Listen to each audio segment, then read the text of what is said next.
Hi there, I'm Sian Reeves. Welcome to Who Cares? This is a YouTube channel for you, real people and professionals, to discuss caring, a chance to be listened to and to be heard, to share some small victories, some little wins. 600 people a day are leaving their work to become carers. 1 in 5 of us are doing over 50 hours a week of unpaid care, which equals £184 billion a year, which is a whole other unfunded NHS. Who cares? I do. Today, we're talking to Marta, who's in London. How are you, Marta? I'm great. Thank you so much for this opportunity to share my experience with you. Really appreciate it. Oh, well, we are really grateful because it's a place where I think people can, tune in and just feel like they're not on their own trying to tackle this really difficult journey. I think you might be in the sandwich generation as well, where you've still got children that you're juggling and parents.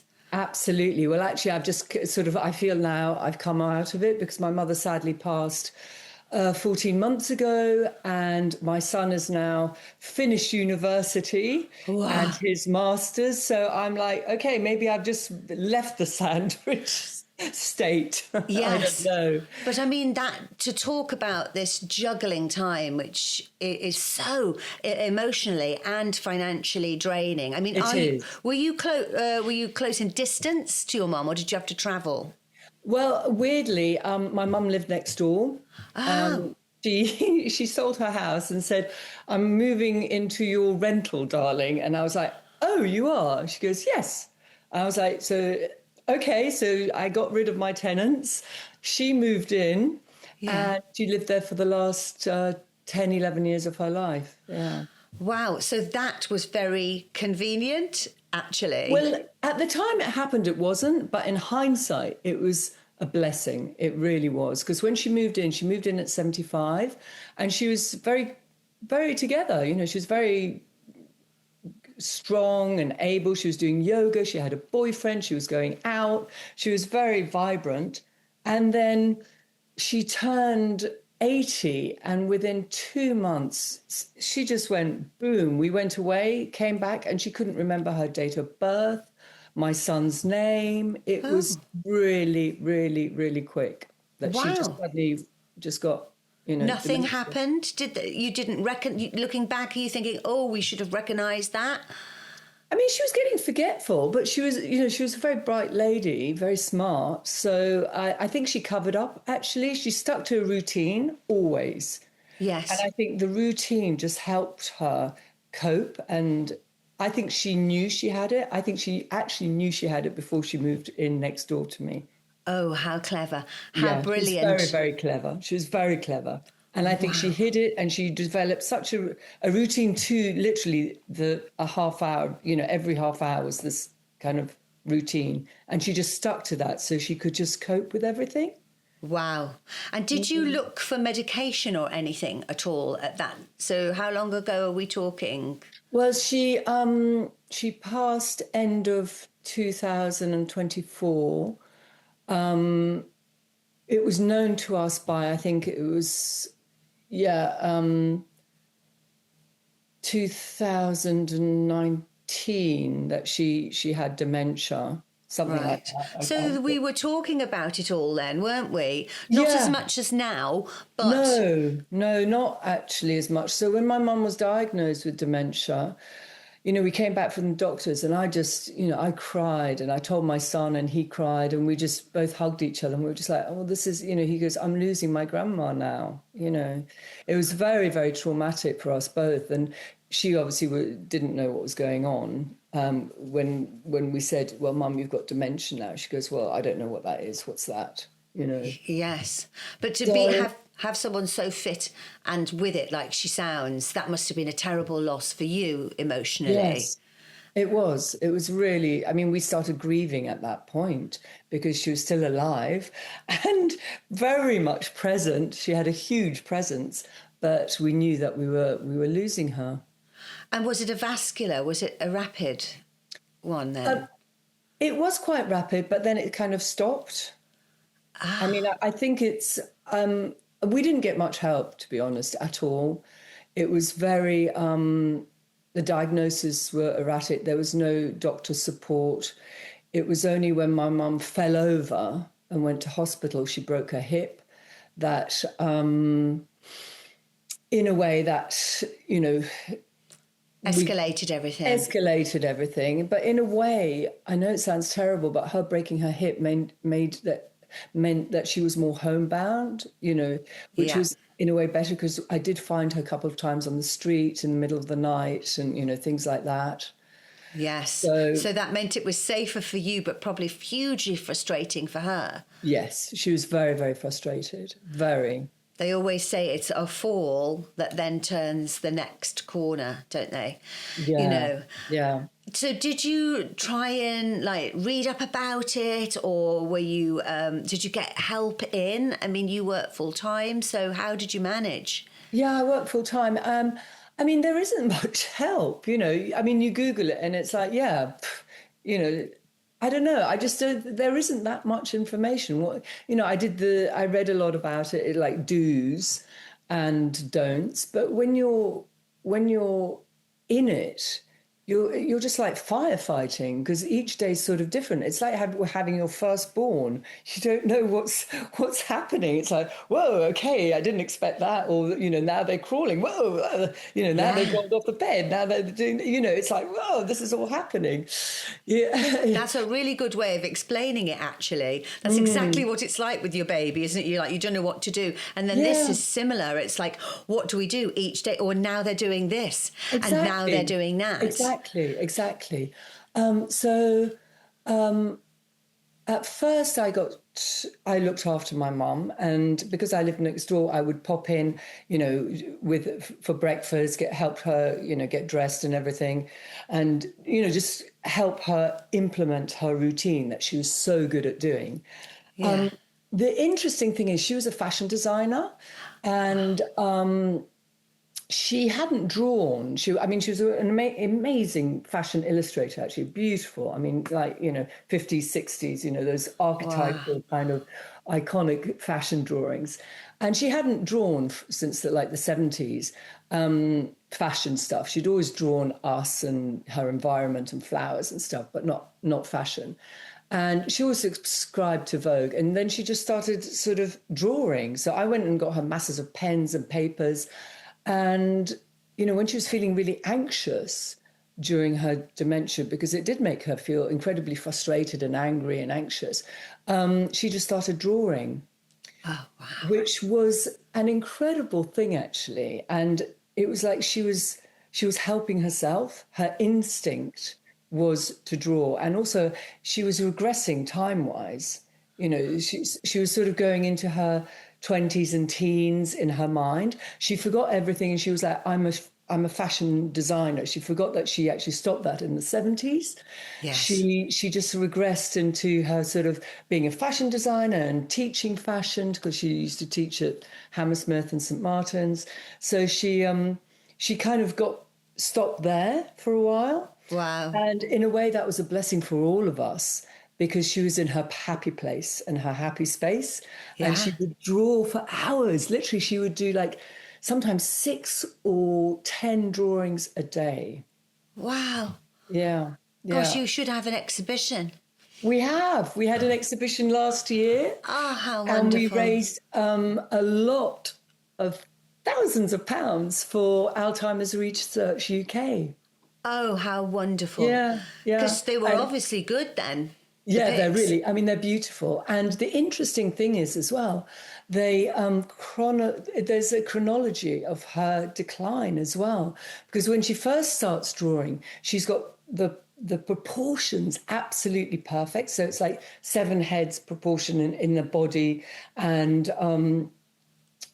you know, all the arms are correct and the legs. And as her dementia gets worse and worse, the head becomes enormous and the body becomes much smaller. Wow. And you could see good days and bad days. So when she was having a really bad day, all the proportions went and the colors became bonkers, and the hair became wilder. And, you know, I mean, it Yeah. was really, really interesting. Gosh, and how Excuse me. amazing of you to find the time to honour her memory like that and to raise money. What was that difficult to do that, or did you suddenly just look at them and go, "I've got to do something with this"? Well, one, I kind of didn't realize how many there were. I mean, I knew there were loads, but I was just pulling out like, sketchbooks and sketchbooks. And I realized we had like 4,000, 5,000 drawings. I mean, Wow, phenomenal. Yeah. So my cousin and I went through them all and we segregated them into brilliant, not not so so. good, really, da-da. So we categorized everything. And then, I mean, I was grieving, I'm still grieving. Yes, it's still soon. And so for me, it was very cathartic and actually made a connection with somebody who, my mother who had dementia, but she was being so creative Yeah. in it and and and clever. I mean, she was a very sharp woman. She really was. And she was till her end, she really was. And did you manage to talk? Could she speak to you? In the present, or was she talking about the past? Like you said, Oh, she was a designer, so you had to go in that way, did you, to find the sweet spot? no, it was like, I am a designer, so she was very much in the present. I am a designer. I teach. Yes. And I'm doing this. So it was like, yeah, that's brilliant, Mum. Yeah, yeah, yeah. And I used to say, and she used to say, well, I'm your daughter to me. And I used to say, no, no, no, no, because she thought she was like 20 and she saw me as Yes. sort of, whatever age I am. A senior lady of Like my senior excellence. age. And she would look at me and say, no, no, no, don't be so silly. I'm your daughter. So And did you go along with it? I said, no, you're not. You're my mummy. She goes, no, I don't have any children. I mean, we used to have Wow. a laugh, I mean, it was kind of, it's all bonkers. Yes. Who did she think Dementia. your son was then? Oh, Her grandson? she thought he was Lucas. He's always been Lucas. Lucas. But Right. I think she couldn't finesse that it was her grandson, but he was just lovely Lucas. Oh, good. Yeah. So there wasn't any, so it seemed like that drawing, because I haven't heard of drawing being a way to come through this before. It's always music, or I spoke to someone yesterday about golf, Yeah. finding things that you can reconnect with the brain, because as things die off, there are other ways that it sizzles and Yes, reconnects. very much so. And if you stay in that, you probably could have said, well, now you need to finish work because you need to go to bed. You've had a long day. Yeah, And yeah, yeah. use all that. I mean, Yeah. that must have been so tiring for you. Well, I mean, the difficulty was, juggling working and then, looking after mum all at the same time and the family and everything. So it was really challenging. And also there was no support. You get one call a year from the Wow. Alzheimer's reach out from Islington. Oh, that's really going to help me, right? It's one call a year. Like, how are you coping? I mean, I used to be really rude, actually. I said, I'm not. Yeah. I'm Yeah. not. What do you want to hear? What do you want to hear? I'm stressed. I'm exhausted. Yeah. I ended up sleeping with, in my mum's house, Yeah. just to keep an eye on her. So, because she started wandering in the night and I was worried she might fall. So Yeah. I slept in the house. The whole family was at home and I slept with my mum for years. And then I got to the point that I just couldn't cope anymore. It was all too much for me, getting up all night long and waking up and, she would pace and everything. So, excuse me. I got a carer in. Ah. And then Yeah. obviously that is hugely expensive. Oh And my also, God. The costs were like eye-watering. I mean, for basically just sitting around, I just said, and then they're not as interactive no. as, yeah. And But did I she mean, trust? some carers were lovely, actually, I have to say. Some carers were really lovely. And then it's that whole caring thing that you actually set up a caring package. You've got to get, a weekend carer. You've got to get a day carer, a night carer, or somebody to live in. And I was just putting adverts out and, doing it all myself, not using an agency or not using anybody. And it was hard, really hard. I mean, at one point, a carer left and I had absolutely nobody. So actually, a cousin came from Poland to help me out, Good grief. I couldn't cope. I literally had my head on the table and was crying, going, just can't cope, with the intensity of it all. And, yes. And being next door as well, although brilliant, because it meant you could pop in. I imagine that was a bit overwhelming because she was right there and you felt you should be there rather than trying to earn some money and wash your own clothes. Yeah. No, it was just, it was just full on. There was no boundary. It was just like, my life became her carer. Did you? Till I got all the help, and then I could, go away for a few days and come back, and because my business actually means I do have to travel quite a bit, so that was being compromised, and yeah. You're listening to Who Cares with me, Sian Reeves. Today I'm talking to Marta. If you're enjoying listening to Who Cares, please subscribe, and if you want to get in touch and share your story, please do. I'd love to hear from you.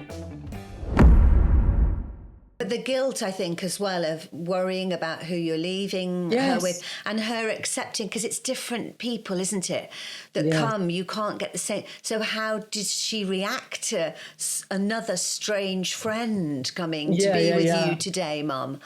Well, the best kind of routine worked if she had the same person for as long as possible. And we had two, and we used to they used to do like 2-week shifts each one. So, and then it was, well, your other best friend is coming to stay with you. And, it was always, oh, I'm so happy. She was so, but then she would cry when the other best friend left. And, it was all, it was all very emotional. And then, she went from like being a sort of a teen, late teen, 20-year-old to then being a sort of 6-7-year-old in her emotions, that she would really cry, she'd get angry. And, you just saw this complete kind of regression. Yeah, to childhood, to frustration and not knowing how to manage, because that's what we lose, isn't it? Our ability to reason. Exactly. Yeah, she had no reasoning at all. And you just have to be very patient. Very, very patient and very calm and loving. And love always worked in one, and also a sense of humour. Yes. Looking back, is there anything that you wished had been there that should be there going forward? Well, I'm not one for sort of groups and I don't know. It's just not me, really. Yeah, there are these groups, but you have to sort of be unemployed to go to these groups, because they take like 5 hours to go, get them there, get them in, have the session and then come away, which is great. And it's a day out and the carers get a break. But if you're working, that doesn't work. Well, it doesn't. And also my mum, actually, I used to take her out quite a lot because she always was quite... but she was very active, as I mentioned, and she used to go a bit get cabin fever a lot and want to get out. So I used to take her out in the evenings to eat, and she really enjoyed that. And, sometimes she would be she'd be in a wheelchair because of her hip. And sometimes she could go on the Zimmer, depending. But we used to always go out locally. And she loved that. And she used to go, we live near the LSO, just near, Prior Western.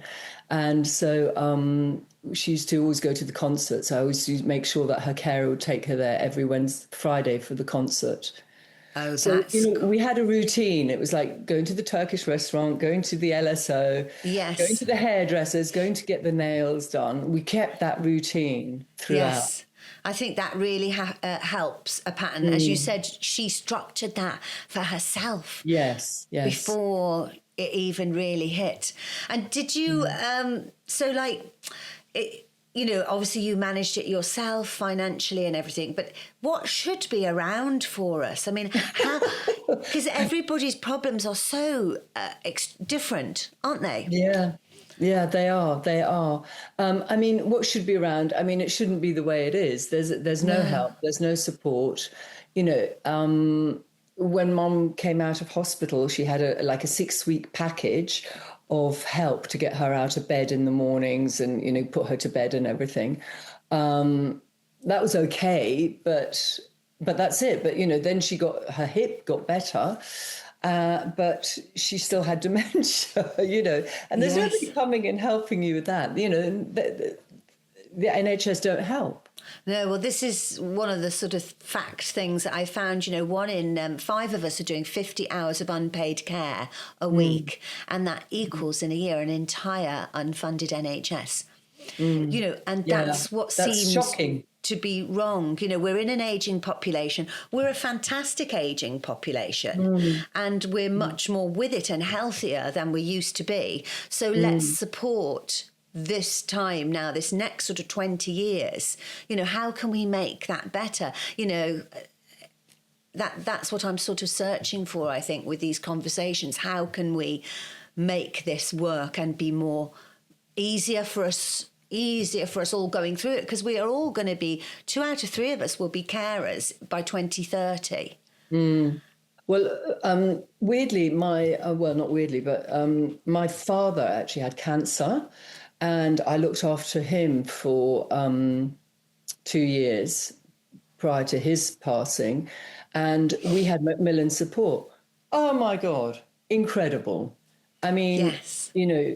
fantastic. You had somebody to call, somebody to say, well, the meds aren't working, or we need more of this or more of that.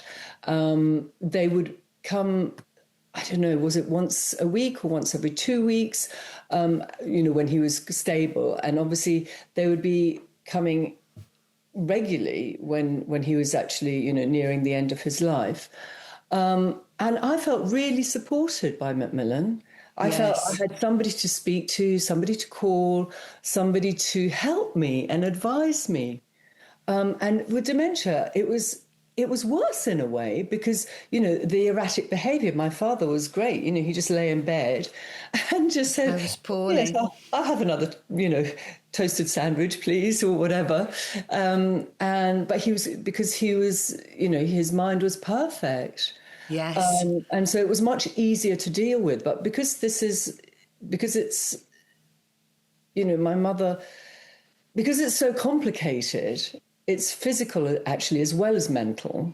Yes, But forgetting to get dressed, forgetting to go to yeah, bed, forgetting the toilet, all of those things. yes, And I think exactly. is it that we're frightened of it? Why isn't there dementia support like Well, there is in what Macmillan? exactly? So really, I think we need something like Macmillan for dementia, and just to have a person coming or calling once every 2 weeks would have Yeah. been so helpful to me.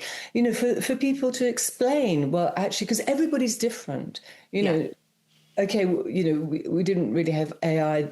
I wasn't using AI. I wasn't on Gemini going, what do I do now? I was just Yes. Googling, mum's trying to get out the house in the middle of the night. What do I do? Other than lie Yeah, across the door. well, exactly. So, we had to lock the door, hide the keys.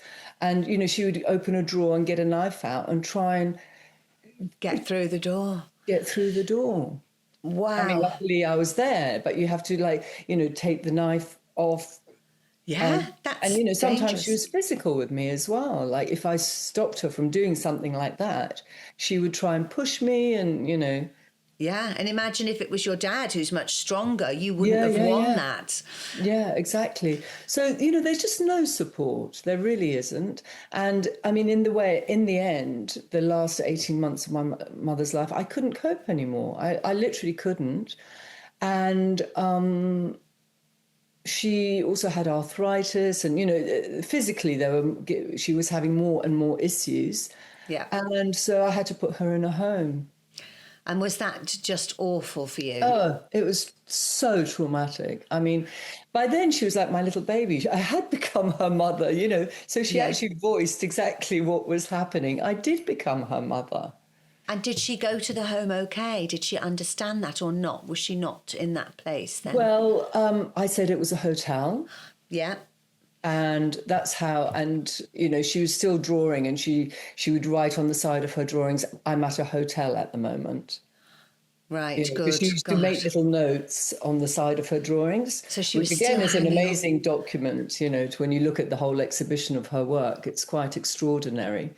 So she was at the hotel. She hated it, but she had a really beautiful room that had a huge window and overlooked a garden.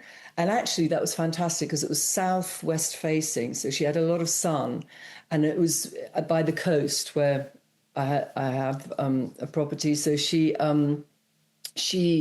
would, you know, look at the seagulls and look at the sky and the clouds, and she actually got a bit better. I think she was getting more vitamin D there. Yes. And seeing the sky and the perspective, and I think she felt happier there. Ah, Because interesting. she could sense that probably that I was more relaxed as well. Yeah. And they had a beautiful sun lounge area, you know, that she would go and spend the day in. So that was the sitting room of the hotel, and then she'd have her room in the hotel, and they cooked incredibly, I have to say, and so it was Wow. everything was made in the, you know, in the hotel.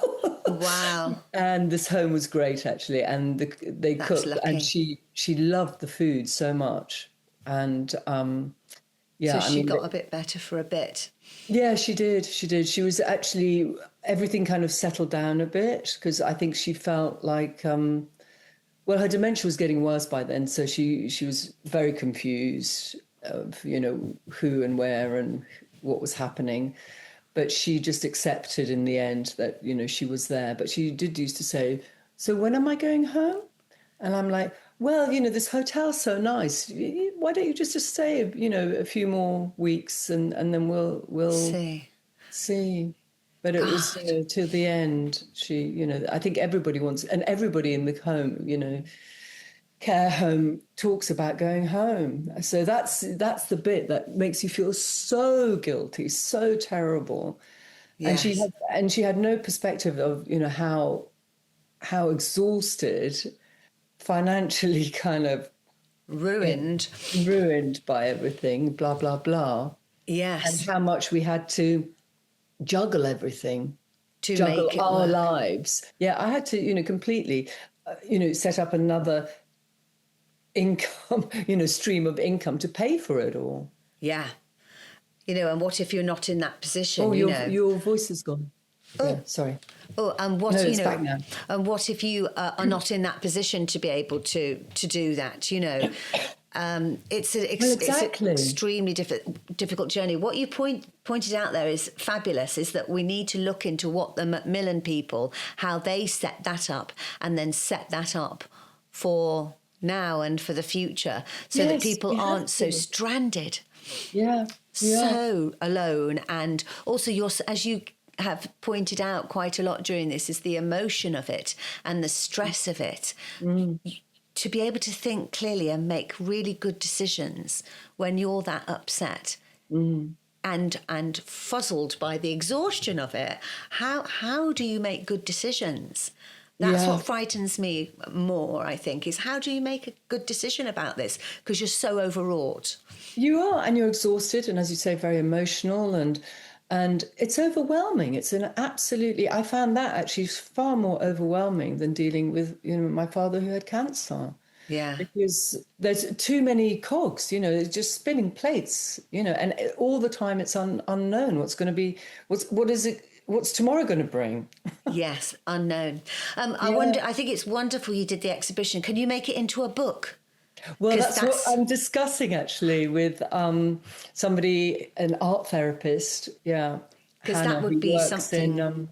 who works in art and dementia. So we are discussing it, and actually, she'd love your details. Ah, wonderful. Well, Marta, thank you for sharing your time this morning. I know you're so busy and it's been brilliant talking to you. Thank you. Well, thank you so much. It's been lovely to meet you. Thank you for this opportunity. Thank you, Marta. Take care. Bye-bye. Thank you.